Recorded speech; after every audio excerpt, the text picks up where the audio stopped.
So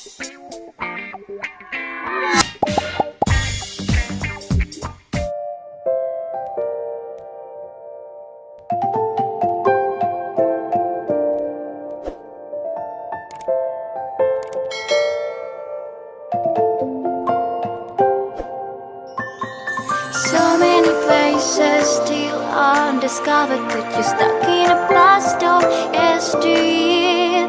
Forget all the problems just for the moment. That is the kind of story you should see.